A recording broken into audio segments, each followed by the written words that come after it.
So this is a very spontaneous video, and I may cover this subject in greater detail in a future video, but I just want to talk about it right now because I've just got a glimpse of a Channel 4 report on Facebook, and it showed the protests over Donald Trump's executive order worldwide, from Manila to Paris to Sydney, across the United States, and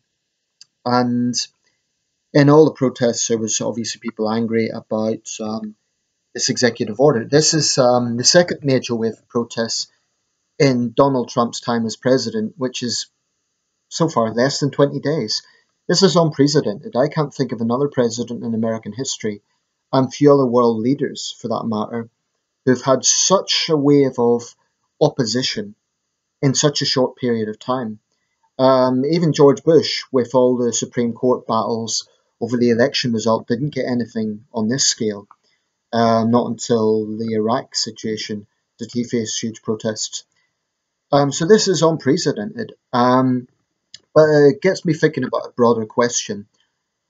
What does protest actually achieve? That's a fundamental question.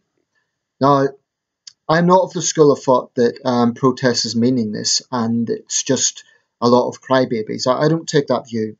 I think there are times that protests definitely are understandable and important. And those of us who live in democracies shouldn't undervalue the role that protest plays, if for no other reason than demonstrating that it is possible.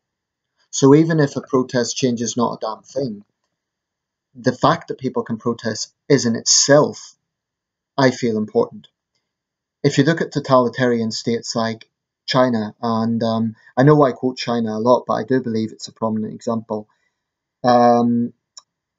because it is a major power. There are other examples, but if you look at those examples, the response to large-scale protest is usually brute force. We saw that with the Tiananmen protests in 1989. The Chinese government still heavily censored that event, and within Chinese cyberspace, unfortunately, communist propaganda has had its effect on a lot of people, so they've actually now taken to turning it against the protesters and saying, oh, well, they were unorganized, they attacked the soldiers, they didn't follow up, and so on. The point I would counter with that is whatever happened that day, June the 4th, 1989, what is irrefutable is that the central communist government covers up the fact. So my point would be, if the Communist Party is innocent, if they were simply responding to violent protesters, why not be transparent and show evidence to that effect? But by whitewashing the event, by covering it up, of course people are going to assume the worst. And given the cruel, bloody history of the Communist Party, it's very, very plausible that the general narrative of what happened that day was indeed the case, that there was a bloody crackdown. One of the myths about Tiananmen Square, and I'm not going to talk exclusively about that in this video, but it is a prominent example. One of the myths about Tiananmen Square, there is some misinformation out there. One of them is that it was all students who took part and who were killed. Actually, there were all sorts of protests going on at the time over a range of different issues. Certainly there was democracy protesters, but there was a range of other things going on at the time. And there were also people protesting over everyday bread and butter issues that had nothing to do with specific human rights ideology or anything like that. So that's an important thing to bear in mind. Also, the people who died weren't all students. I think, unless I'm mistaken, actually, a lot of them were regular civilians, and there were soldiers killed as well. But the point I would make is that the Communist Party just shows the true colours by censoring the event, by not giving a scope for debate. And that's where I detest communism, because I think it's cowardly. It won't offer a platform for a debate to even take place. It's simply their version of events, that's it.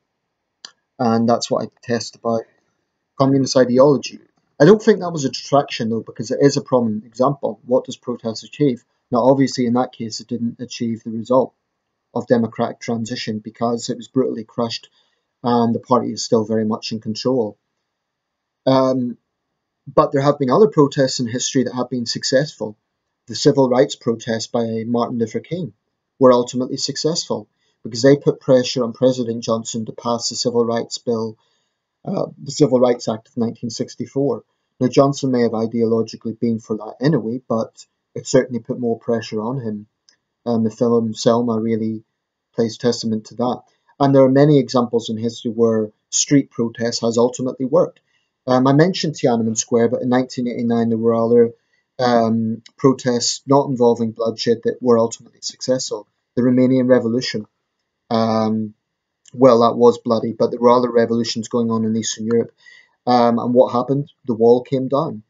So people shouldn't just say, oh, protest is useless, protest is meaningless. Protest can be powerful. Another example, 1986, the People Power Revolution in the Philippines, Corazon Aquino. So there's examples throughout history of protest that does work. Of course, there are a lot of questions with it. How do you, well, when does a legitimate protest turn into mob rule? This, of course, is one of the major questions of the Age of Enlightenment and the French Revolution. In Britain, influential figures, including right up to the Prime Minister, were very wary of that style of revolution because to them it bordered on anarchy, it bordered on class war, it bordered on um, whole-scale destruction of the structure of the state. And I think the thing about the French Revolution, it is remembered as the symbol of French liberty, equality, fraternity. But there's no escaping the fact that it was a very bloody period, and I think it is comparable to the Cultural Revolution in China, insofar as it began destroying itself. It began getting so extreme that even its proponents found themselves marginalized. There was the Revolt in the Vendée, 1794. Thousands of people were killed. Some French monarchists have tried to push that to be classed as genocide, which is a matter of debate, but certainly there was injustices committed by revolutionaries at that time. So it shouldn't always be assumed that people power equates to a morally justified argument. Sometimes people power can be anarchy, it can be mob rule, which is not something I have a lot of respect for either. So I think it's very important to understand the nature of a specific protest and what the stated goal is. Now, getting back to Donald Trump and sort of protests around this, they're protesting distaste at the current US administration and opposition to his policies. Trump isn't going to budge, he's made that clear. So I can't see the protest being successful in that regard. So then is it for simply sending out a message that this is the historical record, there was opposition to this?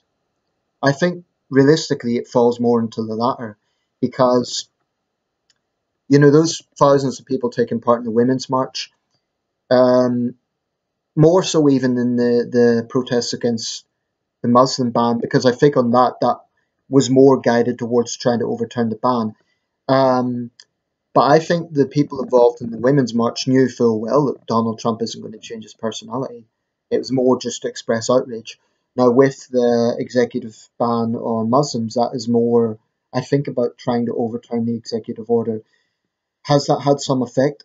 Possibly. There was Judge Roberts, has, as I understand it, put a temporary halt to this. So it could be argued that the level of outrage has had some effect.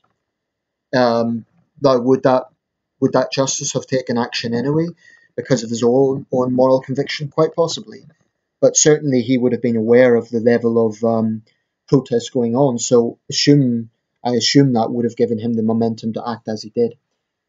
Um, so protests definitely can be powerful, and there's examples throughout history of this. On other occasions, I think protest can be counterproductive depending on the approach that protesters take. I think one reason why the Black Lives Matter movement hasn't had a great deal of success, and I can't think of many successes it can honestly claim to have had, is because of the polarizing tactics many of its proponents have used. For example, blocking highways, blocking airport terminals. All this does is anger the wider public. And that's what protesters in general need to understand. Protest is a democratic right, but there is also a responsibility to protest in a way that doesn't polarize the wider public, that isn't selfish. Another example of this is when the umbrella protest was going on in Hong Kong. Now, I was very sympathetic to the Hong Kongers' arguments. That is, they did not want a communist state imposing its ideology um, on Hong Kong, which has autonomous status. Because for one thing, that violates the 1997 agreement. So I was very sympathetic to their arguments. I even spoke to mainlanders who were actually sympathetic to the arguments. But one mistake they made was blocking highways in the city centre and stopping people getting to work and so on. It certainly, you see, it's misguided in my opinion to think, well, if we disrupt life, that brings attention to the cause. It does bring attention to the cause, but in a negative way, because all it then does is turn the public against the cause. And I think protesters need to be very wary of this. Now, in the case of Hong Kong, they will say this is a grave issue. It's about liberty. And I appreciate that, but you have to win wider public support for these things to be successful. I think as soon as you start polarizing the wider public, people who are not politically driven, people who wouldn't think about these things, but then they do start thinking about them, but they think about them in a negative way because their perception is not what a central government has done. It is, oh, look at these pesky protesters making me late for work. That is something that protesters need to be acutely aware of. Um, but, not all protests are the same. I think there are protests that are more responsible. To quote a smaller scale protest, there was that situation in London a while back with the yellow face situation. I made a few videos about it. It was very small scale. It was only about 120 protesters. But I have to say, although I don't agree with all their arguments, they did behave in a very responsible way. They were peaceful. They were noisy, but they were peaceful. They didn't block any roads. They didn't commit any vandalism. They simply went outside the theatre, assembled there. Like I said, they didn't block any roads. They weren't using violence. And as Gemma Chan said, they were peaceful in the way they went about it. I don't agree with all the arguments they made. I still think they were sending out contradictory messages. But I give them credit for doing it in a responsible way. And it is important that, one of the main arguments the CCP uses in China is that they like to present this utopian vision of this ideological socialist paradise. Of course, the reality is nothing of the sort. Um, but that's what totalitarian ideologies have always done. I think one of the great things about democracy is it recognizes that it isn't perfect. That is almost a strength of democracy. The very fact that it isn't perfect is almost a strength. I am wary of any ideology that claims perfection, whether it be and you can find examples of this not just among communist states, but also in fascism. The Third Reich, for instance, wanted to create. They had this vision for a post-war massive arena. I think it was going to be in Nuremberg that could seat 200,000 people. And these grand visions and utopian visions can be found throughout history. The thing about democracy is it is a recognition of imperfection.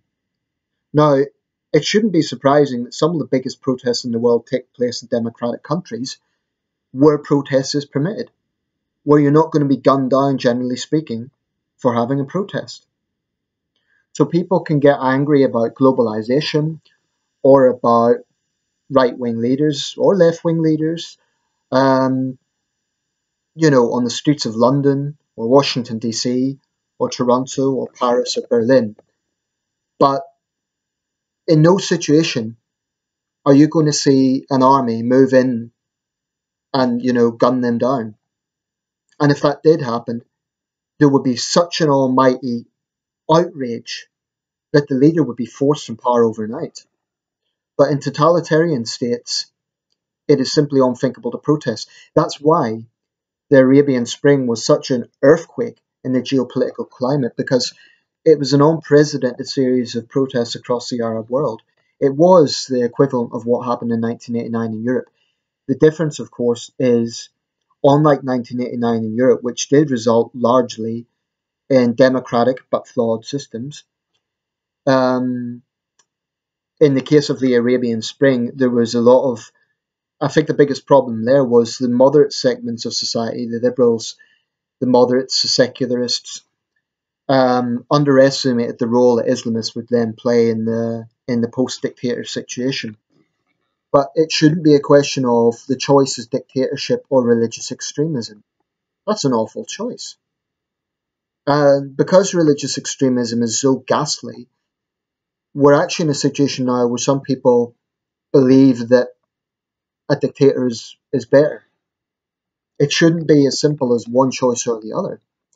And that's why those who are truly moderate, secularists, need to be absolutely supported by democratic governments.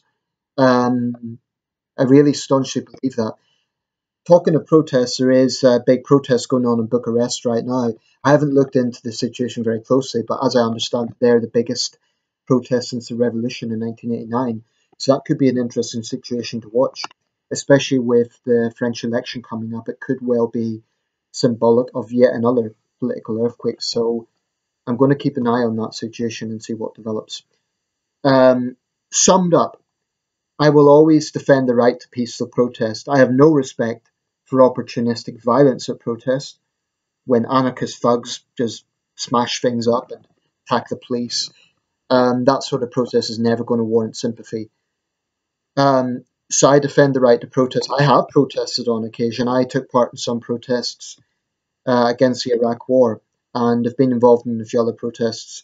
But the thing about protests, that what the right need to appreciate is it isn't fickle.